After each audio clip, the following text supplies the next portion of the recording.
waktu, saat demi saat, bulan demi bulan, tahun demi tahun, generasi lepas generasi. Kau tunjukkan kebaikan dalam kehidupan kami. Kau merawat kami sampai hari ini, kami tidak pernah kekurangan apapun yang baik. Kasih-Mu lebih dari hidup, kuasa-Mu nyata dalam kehidupan kami. Tuhan Yesus, cengkeram hidup kami dengan roh-Mu yang perkasa dan kuat itu. Supaya kami tidak menyimpang kanan, tidak menyimpang kiri, tapi terus berpegang kepada panggilan yang ilahi. Pujian, hormat, kuasa, kemuliaan, pengagungan hanya bagi nama Tuhan. Kau perisai hidup kami, Kau pagar tembok sekeliling kami. Tidak pernah ada yang jahat bisa menyentuh hidup kami. Engkau Tuhan, upah kami yang sangat amat besar. Di dalam nama Tuhan Yesus, yang percaya diberkati sama-sama boleh katakan, amin. Beri kemuliaan buat Tuhan Yesus, haleluya. Haleluya, haleluya, haleluya, haleluya. Tuhan Yesus, haleluya. Amin. Jadi saudara sekalian, shalom saudara sekalian. Senang sekali berjumpa dengan saudara. Ini hari yang terakhir di tahun 2016 dan besok kita sudah masuk 2017. Bapak Ibu saudara sekalian, kita melihat sepanjang tahun ini janji Tuhan luar biasa. Kita mengalami pembebasan seluruhnya, sepenuhnya, total deliverance. Amin. Saudara-saudara, saya percaya bahwa sepanjang tahun kita melihat apa yang ditulis di firman Tuhan dalam kitab Joel. Dikatakan sebagai mujizat-mujizat di langit dan di bumi. Mofet bahasa aslinya. Mujizat bukan hanya dalam bentuk fisik di mana buta lihat, kemudian bisu bicara, tuli dengar, lumpuh juga berjalan, kusta tahir, bahkan mati bangkit. Tetapi salah satu yang menarik adalah dari kata mujizat adalah Tuhan membuat seluruh hal-hal yang hampir mustahil dalam nalar logika manusia itu dipasang di langit dan di bumi.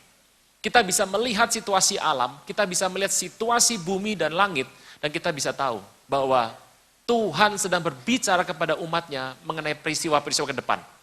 Saya percaya bahwa kita sudah mendengar bencana terjadi, kita melihat peristiwa-peristiwa terjadi, terorisme di mana-mana, dunia sedang digoyang. Tapi semua ini kembali kita mengingat, sekali lagi firman Tuhan membuktikan dirinya sebagai buku satu-satunya firman Tuhan yang hidup, yang bisa secara akurat memprediksi masa depan.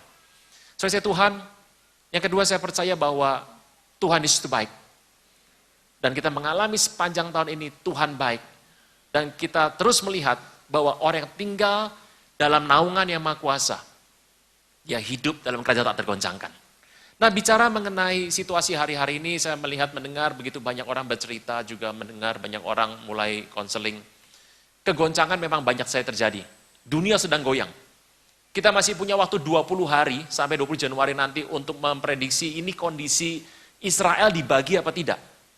Kita tahu bahwa rapat terakhir PBB, Amerika tidak memveto bahwa pembangunan untuk rumah-rumah pemukiman Yahudi di West Bank, di garis batas barat, itu sekarang dianggap ilegal. Jadi orang Israel tidak boleh lagi membangun daerah itu.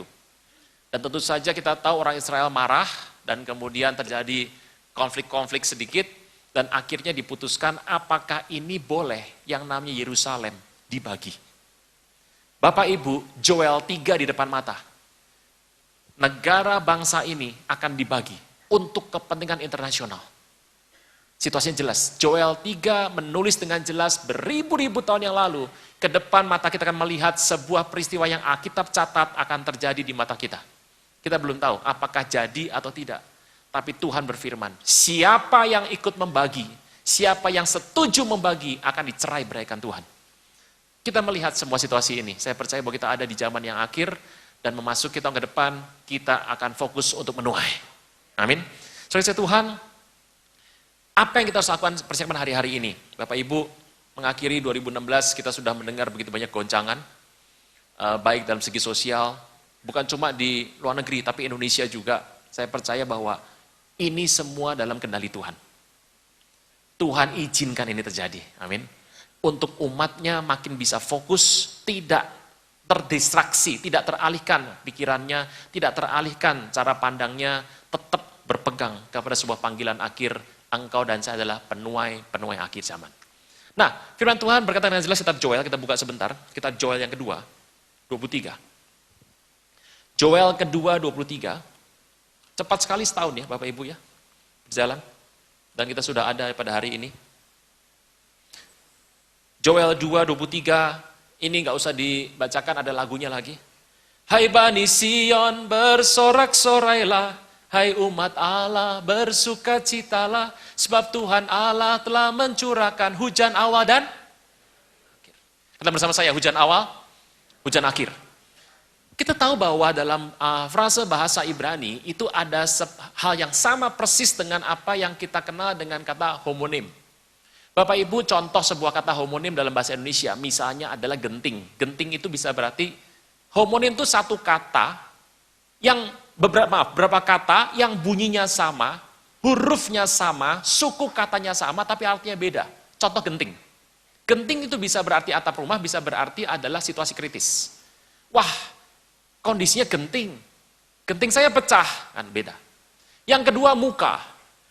Duduk di muka, di depan. Tapi muka itu, kok mukamu berjerawat? Muka bisa wajah, bisa duduk di depan. Yang ketiga adalah bisa. Bisa berarti racun. Bisa ular mematikan. Tapi bisa mungkin berarti mampu. Bisa main piano. Nah, kata itu namanya homonim. Berapa kita mengerti sebetulnya dalam kitab ini dikatakan, Joel 2:23, kata hujan awal, hujan akhir itu memang sebuah situasi yang terjadi untuk masa panen. Kita tahu bahwa semua bangsa di muka bumi ini, mau bangsa yang menyembah Tuhan yang benar sampai Tuhan yang paling gak beres lah pokoknya. Itu pasti punya dewa, sesembahan sebuah kata-kata untuk dewa kesuburan. Karena manusia itu butuh makan. Kampung tengah katanya penting. Ini kampung tengah. Hari ini lapar semua, jam 12 kita akan makan nanti. Saudara Tuhan, apa yang terjadi? Waktu kita melihat situasi seperti itu, ternyata yang namanya hujan awal, itu hujan yang adanya sekitar pada bulan Oktober, November, yang ada di tanah perjanjian sana. Itu persiapan untuk mulai orang boleh menabur.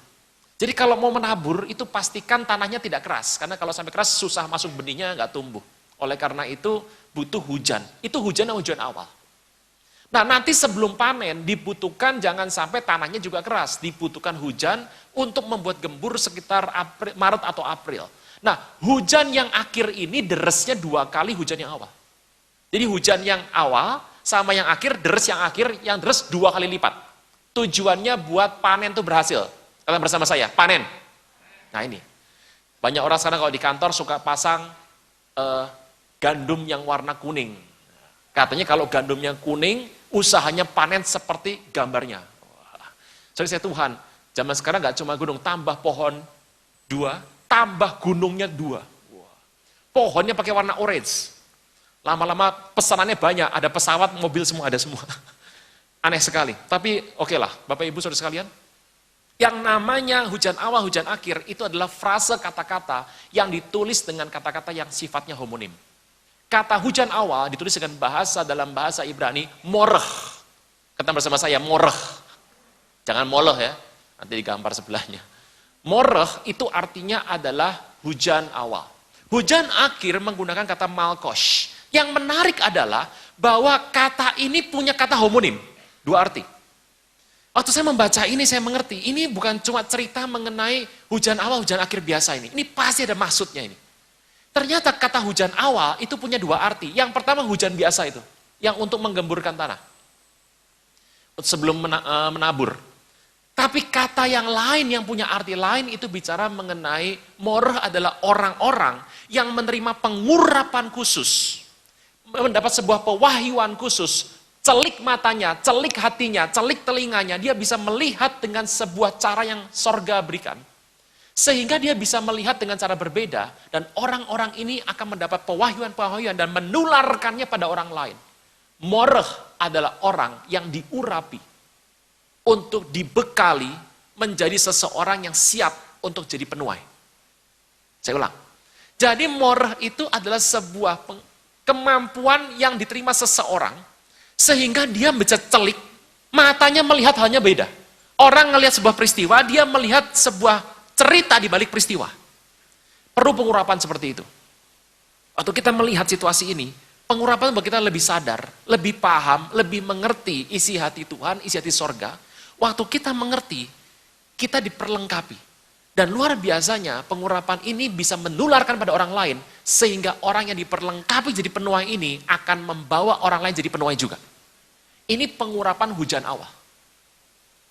Dan kita berkata, nanti di akhir waktu nanti, waktu kita bersuka, kita bersorak-sorai, jadi diawali dengan pujian penyembahan, sorak-sorai, maka akan turun sebuah pengurapan yang luar biasa. Pengurapan yang buat kita memahami, mengerti. Urapan yang memahami, mengerti, yang membuat kita bisa melihat dengan cara berbeda. Yang menarik adalah pengurapan ini turun kepada orang-orang yang akan jadi penuai. Tapi kita tahu semua bahwa yang namanya orang bertobat itu perlu Roh Kudus. Tidak ada manusia di tempat ini yang bisa menobatkan manusia selain Roh Kudus.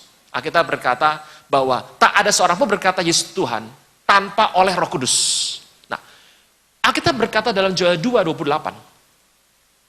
Kemudian daripada itu terjadi, Tuhan mencurahkan rohku atas semua manusia. Yoel 2:28. Roh Tuhan dicurahkan atas semua manusia. Jadi yang dapat itu bukan cuma kita orang Kristen loh Bapak Ibu.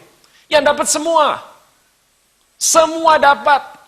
Semua orang di muka bumi dicurahkan Roh Kudus. Tapi masalah begini, ada yang tanggap untuk menerima, ada yang enggak.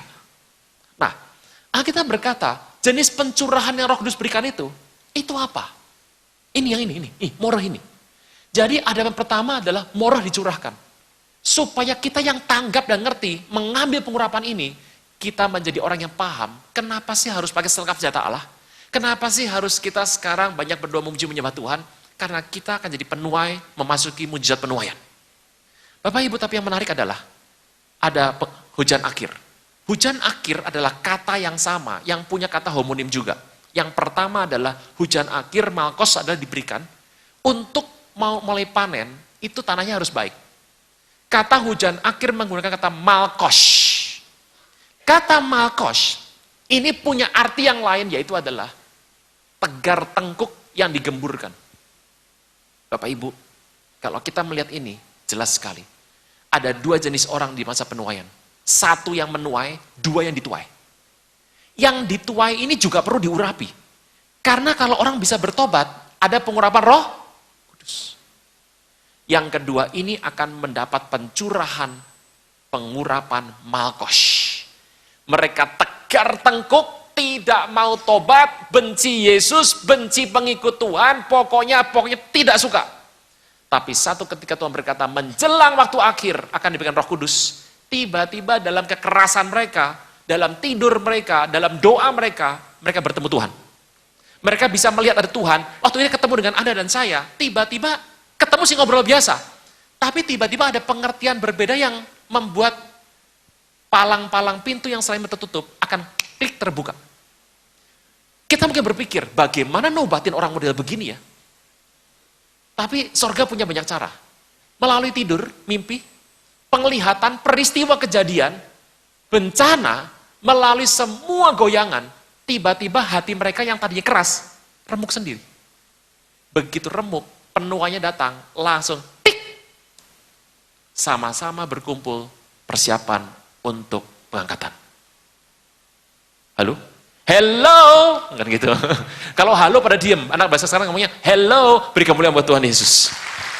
Nah, katakan bersama saya, moreh, malkos. Kita harusnya yang moreh, harusnya ya. Tapi kalau memang ada yang selama tegar tengkuk, yang perlu untuk ditundukkan sedikit, ya enggak apa-apa. Yang penting masuk ingat, yang menang masuk surga. Saya percaya di sini semuanya pemenang. Amin. Nah, saudara Tuhan, ini tadi pembukaan saja prolog. Bukan ini bahannya. Saya cuma baru mau cerita saja mengenai tadi yang Pak Billy sampaikan mengenai di mana Tuhan sedang membangkitkan orang-orang yang akan membawa kembali suku-suku pertama. Bukan cuma di Jawa Barat, di Indonesia. Untuk kembali menyembah Tuhan. Dari tempat-tempat yang sunyi akan menyembah Tuhan secara luar biasa. Amin. Bapak Ibu, ini goncangan banyak. Saya percaya bahwa di tengah goncangan itu biasanya orang lebih banyak mengambil keputusan. Ya. Anda kalau gak ada masalah, biasanya orang kalau gak ada masalah lebih santai, jarang ada keputusan diambil. Tapi kalau sudah genting, ekonomi goncang, tiap hari mikir, invest di mana ya? Yang lebih parah lagi, hari kebaktian apa tidak ya? Itu lebih parah lagi sebetulnya. Bapak Ibu, di tengah kegoncangan seperti ini, biasanya akan lebih banyak keputusan kita buat. Kenapa? Karena kita menghadapi situasi yang bergejolak.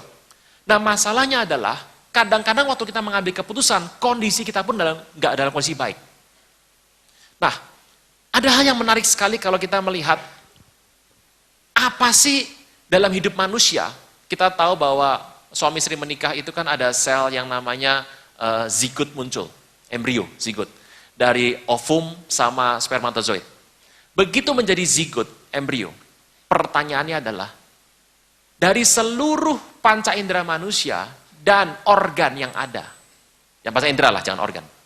Menurut Bapak Ibu, organ apa yang muncul pertama kali dan berfungsi pertama kali secara baik dari seluruh panca indera kita? Anda sudah pernah mendengar ini pasti. Anda pernah mendengar, karena jawabannya pendengaran. Kata bersama saya, mendengar. Kenapa kita perlu mendengar? Karena hal mendengar adalah hal yang sangat penting sekali. Wahyu menulis berkali-kali, barang siapa bertelinga, hendaklah dia mendengarkan apa kata roh kepada jemaat.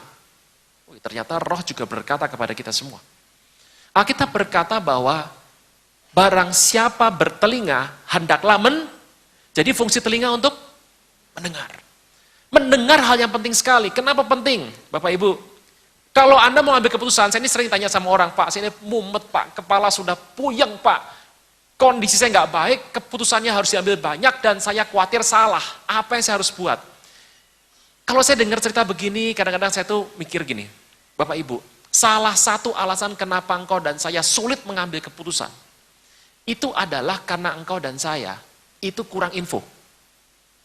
Kalau infonya banyak, kita punya info banyak, saya percaya mengambil keputusan sebetulnya tidak sesulit yang kita dengar, yang kita pikir selama ini. Contoh, ada hal-hal masalah spiritual, ada hal-hal masalah administrasi. Di dunia ini kadang-kadang kita menghadapi masalah administrasi, mau sekolah di mana, mau kerja di mana, mau nikah sama siapa, kan gitu. Dan semuanya perlu info toh. Makanya saya percaya Bapak Ibu semua yang ini belum menikah juga mencari info. Zaman sekarang harus cek bibit, bebet, bobotnya berapa kilo. Nah, cari dulu, infonya diambil. Rumahnya di mana, semua diambil info. Oke, dengan banyaknya info, saya percaya keputusan yang kau ambil dan saya ambil, biasanya akan lebih mudah. Kenapa kita bisa ambil keputusan? Ini, saya ini mau sekolah di sana. Infonya banyak. Ini begini, kondisi begini. Memang keputusan akhir nanti Tuhan yang menentukan, boleh dan tidak boleh. Tadi saudara kita sudah menyaksikan. Tapi pertanyaan mudah adalah, setelah Anda ambil keputusan, Anda perlu info. Kalau Anda perlu banyak info, makanya penting sekali untuk kita bisa mendengar info. Masalahnya sekarang info yang ada beredar di muka bumi ini banyak hoax ya. Di medsos apalagi kan. Kenapa? Ada yang mengatakan bilang sama saya gini, Pak, terlalu banyak info sama jeleknya dengan tidak punya informasi. Ternyata saya baru tahu, oh banyak yang berita-berita bohong. Tapi kalau kita mau mendapat info, syarat pertama adalah harus mendengar. Seni mendengar adalah seni yang penting dalam kekristenan. Makanya seringkali Tuhan sampaikan sebuah firman mengenai Marta sama Maria. Marta sibuk, puji nama Tuhan, membantu Tuhan luar biasa. Tapi Maria duduk diam mendengarkan apa kata Tuhan. Ternyata mendengar adalah hal yang penting sekali. Memasuki 2017. Zaman sekarang berjagalah. Lihat dunia bergelora. Banyak kabar apa? Menggetarkan, ada banyak kabar. Bapak Ibu, ini ke depan kita melangkah ini. Ini informasi banyak masuk. Dari sisi rohani, non-rohani, dari yang rohani, rohana, rahwana, ada semua. Nah, begitu info masuk, Anda harus mendengar. Begitu mendengar, Anda harus menyaring. Bapak Ibu, kekristenan ke depan, kita perlu banyak mendengar apa kata Tuhan. Kita sudah mendengar apa kata dunia. Wah, ini kalau dengar harga saham turun, wah, kondisi kericuhan di sana, konflik horizontal di sana, semua ada yang membuat iman naik, ada yang tidak. Satu ketika saya membaca, problem dalam kehidupan kita, itu sebetulnya itu ada dua macam. Yang pertama adalah problem yang betul-betul fakta nyata, terjadi depan mata. Misalnya, Anda mau beribadah, Anda dilarang, kan gitu. Itu problem depan mata ada. Tapi ada problem yang belum kejadian, tapi sudah muncul di benak Anda. Jangan-jangan, nah ini nih. Ada yang cerita kumaha engke kumaha. Nah itu. Jangan-jangan, nah ke depan. Nah, sorry saya Tuhan, problem itu sudah muncul sebelum engkau dan saya ketemu problemnya. Saya ulang.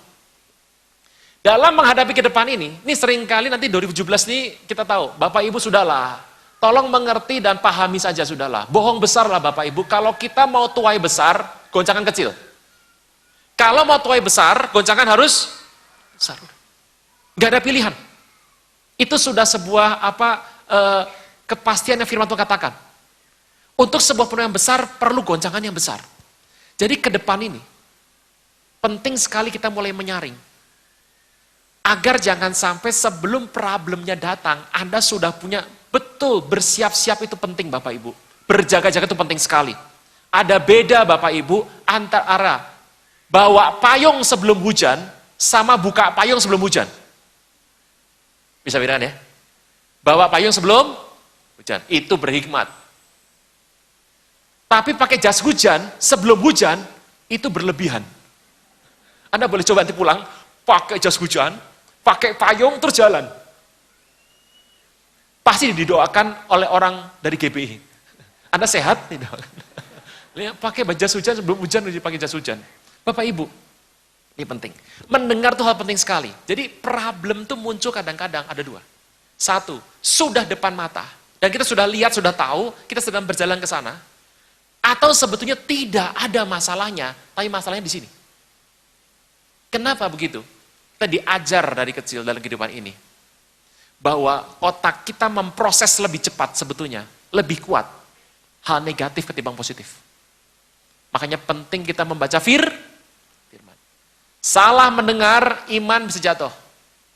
Saya membaca firman Tuhan dan menyelidiki banyak hamba-hamba Tuhan besar. Dan mereka punya cacat. Why? Satu alasannya, supaya jelas cuma ada satu yang tanpa cacat, namanya Tuhan Yesus. Kenapa kita melihat dari kecacatan hamba Tuhan? Supaya kita belajar dari kehidupan mereka. Kita buka sebentar firman Tuhan. Yuk, Matius 11. Matius 11 ayat yang kedua. Ini kalau sudah dekat Natal, nggak ada pilihan paling bagus adalah bicara mengenai saudara sepupu yang ada dua orang itu. Tuhan Yesus dan Yohanes Pembaptis. Ini saudara berdua. Matius 11 ayat kedua. Judulnya bagus sekali. Yesus dan Yohanes. Dalam penjara John mendengar tentang pekerjaan Kristus. Dalam penjara Yohanes mendengar pekerjaan Kristus, aktivitas Kristus, kegiatan Tuhan Yesus sehari-hari. Lalu menyuruh murid-muridnya bertanya kepada Tuhan Yesus, engkaukah yang akan datang itu? Atau kami harus menantikan orang lain? Alamak, yang membaptis Tuhan Yesus dia. Yang berkata bahwa tidak pernah aku lihat ada roh seperti burung merpati hinggap atas seseorang selain dia. Dia juga yang berkata bahwa aku buka tali kasutnya pun aku tidak layak, Yohanes.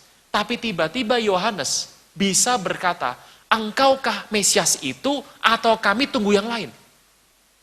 Ini Yohanes loh. Kita lihat teruskan. Yesus menjawab mereka, pergi katakan kepada Yohanes apa yang kamu dengar, apa yang kamu lihat, orang buta melihat. Sampai kita baca sama-sama supaya berkat ini turun dalam kehidupan kita. 2, 3. Orang buta, orang lumpuh, orang kusta, orang tuli, orang mati, dan kepada orang miskin, dan berbagailah orang yang tidak menjadi kecewa dan Bapak Ibu, ini hal yang menarik sekali. Yohanes Pembaptis, kita lihat sebentar kehidupannya. Yohanes Pembaptis lahir kira-kira di bulan Desember sebetulnya. Lahirnya kira-kira bulan Desember secara penanggalan matahari.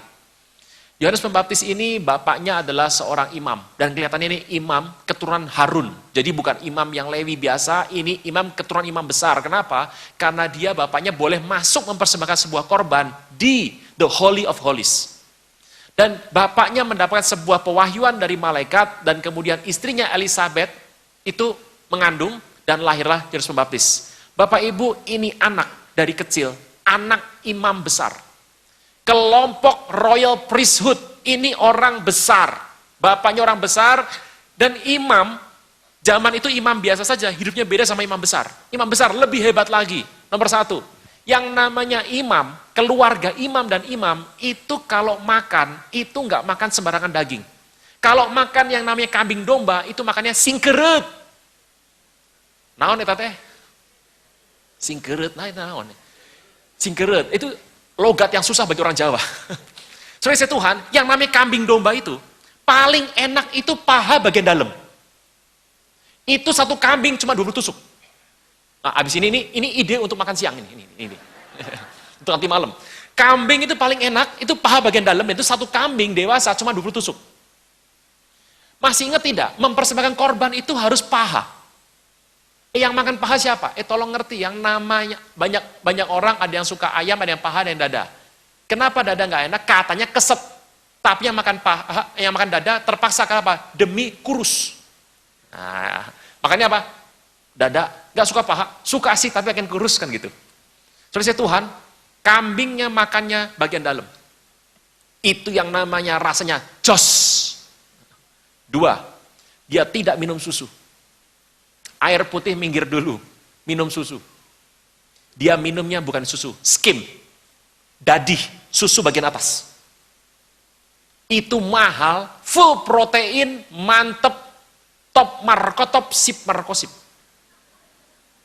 3, pakai baju, oh mohon maaf, bajunya harus lenan.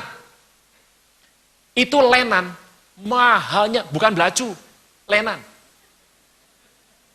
Imam, minumnya dadih, makannya singkeret. Cineret. Atur sajalah sudah, Bapak Ibu, jangan jalan terus. Itu yang namanya makannya gandum, bukan jelai. Jelai makanan nomor 2 di Israel, makannya gandum. Itu imam. Itu kalau lewat, semua orang berdiri. Shalom, shalom. Saudara kasih Tuhan, Yohanes anak imam. Dari kecil pakaiannya keren. Dan kalau dia jalan, semua orang akan hormat. Kohen, imam, shalom Kohen. Saudara Tuhan, saya mau beritahu. Anda pernah dengar Yohanes Pembaptis kan? Nomor 1. Brewoknya nggak pernah kena jilet. Nomor 2. Bajunya kulit onta. Ketiga, makannya kacang polong belalang, bukan belalang loh. Kacang polong belalang. Tukang taman saya satu hari ngomong sama saya, Pak, saya ketemu belalang, Pak. Saya bakar, saya makan. Kayak keripik, Pak. Dalam hati saya, Yohanes Pembaptis nih. Nggak bener. Dia makannya kacang polong belalang, minumnya madu. Saya mau tanya, Bapak Ibu masih tahu tuh ya, bahwa yang namanya zaman dulu belum ada bius lebah. Jadi Yohanes Pembaptis kalau makan madu, saya mau tanya, ngambil sama HIV-nya nggak? Lah kalau dia ngambil ke situ, saya mau tanya, itu lebah nyerang dia nggak? Ini lebah bukan lebahnya Bandung ini, lebahnya Israel. Itu Yohanes Pembaptis, waduh, rambut acak-acakan. Nggak pernah kena jilet, kulit onta, makannya kacang polong, gosok gigi nggak pernah, dan makannya madu. Itu sini penuh dengan sengatan lebah, jerawat di mana-mana. Jadi kalau masuk ke GB Aruna, bubar Aruna keluar semua. Aruna juga keluar kok sekalian. Saya mau tanya, kok bisa? Anak imam, hidupnya harusnya mantep, baju kain lenan, makannya kambing yang paha terbaik, dadi dia makan. Kenapa jadi seperti itu? Jawabannya mudah. Ini orang vokalnya bukan main. Lurusnya bukan main. Orang zaman itu bilang gini, jangan ribut-ribut sama Romawi, nanti bait suci dihancurkan. Sudah dia mau apa kita kasih aja. Akibatnya apa? Banyak penyimpangan di rumah Tuhan hari itu. Masih ingat Tuhan Yesus pernah menghajar pedagang-pedagang di bait suci? Yohanes tidak, lurus. Dan ini orang dibuang sama keluarga. Kenapa? Karena terlalu vokal. Memang bawaannya seperti itu. Jadi usir. Saya mau tanya, apakah imannya jatuh? Tidak. Dikasih makan asal ala kadarnya, iman jatuh? Tidak. Bajunya diganti kulit onta, Anda bisa bayangkan. Iman jatuh? Tidak. Satu hari ketemu sama Herodes. Dia tegur Herodes, karena Herodes mengambil adik iparnya jadi istrinya. Ditegur Herodes, kesel, ditangkap sama Herodes, masukkan penjara. Penjara paling ditakuti bentuknya adalah seperti pit, lubang ke bawah, kayak sumur. Tidak ada cahaya, nafas, oksigen cuma ada satu dari atas. Itu di bawah ada apa nggak jelas tuh, kelabang, ketonggeng, semua nggak jelas. Itu lembab dan dia dimasukkan di sana. Itu penjara yang paling ditakuti oleh siapapun. Yeremia pernah masuk sana.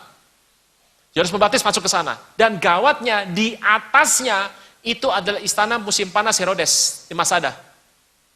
Dan itu Herodes pesta nggak seronok di atas tuh semuanya. Dia mendengar lagu-lagu, waduh. Dan dia di dalam kesepian sendiri. Nggak ada WhatsApp, nggak ada internet, wifi mati semua di bawah. Gelap. Dia nggak pernah tahu sebelahnya tikus hidup apa mati, nggak pernah tahu. Pertanyaan saya, iman jatuh? Tidak pernah jatuh imannya. Dia disiksa sama Herodes, jatuh imannya? Tidak. Kelaparan jatuh? Tidak. Kedinginan, dia masuk angin. Antangin belum ada. Saya mau tanya, jatuh imannya? Tidak jatuh. Dia kuat dengan imannya. Ini orang memang nabi top markotop. Dia pembuka jalan Mesias. Imannya nggak pernah rontok.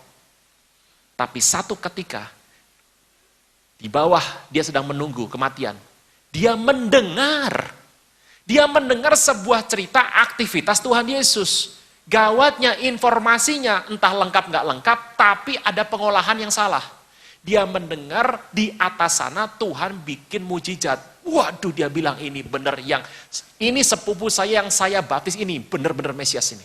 Top Mesias, dia setuju, dia dukung. Dia semakin besar, aku makin kecil. Dia dengar kabar lagi. Tapi Yesus juga punya kasih. Yang kedua, kasihnya dia mau makan sama penyamun dan pemungut cukai. Yohanes mulai mikir-mikir, makan sama pemungut cukai ya, penyamun. Iya. Lebih gawat lagi, dia mendengar kabar Tuhan Yesus makan bersama para pelacur. Saya mau tanya, kira-kira proses normal di kepala adalah kalau Tuhan, tanda kutip ya, makan malam sama pelacur, malamnya pasti nginep. Yohanes di dalam sendirian bergumul dengan pikirannya, apa yang dia dengar, dia mulai lama-lama goyang. Antara ya dan tidak. Mungkin fakta yang disampaikan pada dia benar semuanya. Memprosesnya yang salah. Bapak Ibu, berapa kita mengerti, kita akan menuai besar. Halo, sepi, halo? Ada yang bilang gini, lagi secara Yohanes ada yang mikir gini, apa itu saya ya, lupa cukur. Bapak Ibu, kita jadi penuai besar. Masalahnya menjelang ke depan ini, kita akan mulai banyak diserang dengan distraction. Pengalihan, teralihkan. 20 Desember kemarin, saya mendapat sebuah pesan dari seorang hamba Tuhan bernama Matt Smith. Matt Smith ini bermimpi dia itu mau menikah sama istrinya, dia sudah nikah. Dia bermimpi akan menikah di hari pernikahan sama istrinya itu.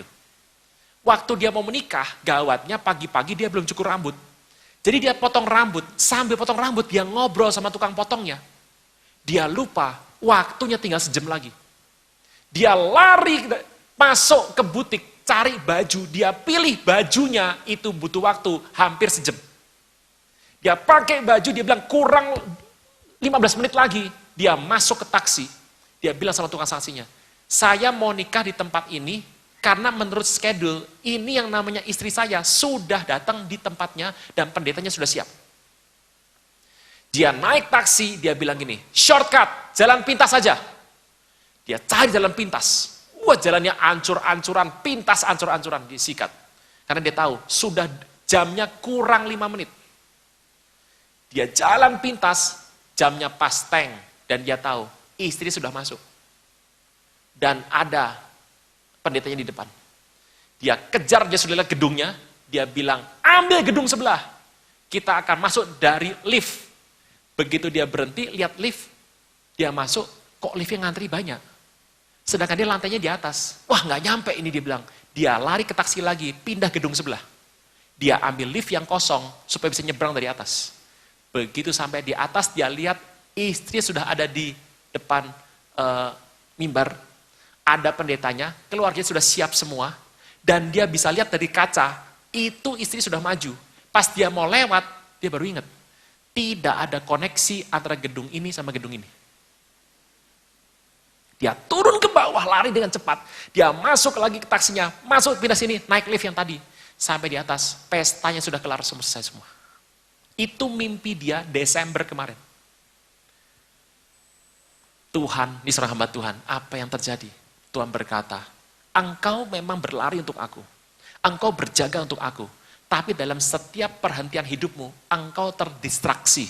Engkau terpecah perhatianmu, ngobrol dulu sama tukang hairstylistnya, ngobrol milih-milih dulu, dia pergi ambil shortcut, jalan yang dia nggak paham dia ambil dulu, dia puter-puter, dia punya asumsi lift ini nyampe, dan akhirnya dia sampai, dia sendirian di ruang pernikahan itu.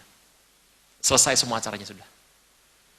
Kisah ini disampaikan Desember lalu, dan saya mendapat sebuah pengertian. Satu, Bapak Ibu hari-hari ini, kalau engkau mendengar, pastikan kita mendengar sesuai dengan firman Tuhan. Tidak ke kiri, tidak kanan. Tepat tugas kita apa, panggilannya apa, visinya apa, ya itu sudah. Kadang-kadang kita mau yang ke sana tuh. Bapak Ibu, waktu sudah singkat sekali. Pembagian tanah pilihan di depan mata. Setiap kali kita berkumpul seperti ini, kita mengucap syukur. Sepanjang tahun Tuhan pelihara setiap keluarga. Dan terus Tuhan pelihara, pertahankan, Tuhan bela sampai dia datang. Dan kita diminta untuk mengingat semua ini. Pengorbanan Yesus melalui perjamuan kudus. Tahun lalu saya menyampaikan di tempat yang sama, di tempat ini. Bahwa perjamuan kudus adalah hal yang penting sekali. Banyak orang sakit. Banyak yang lemah.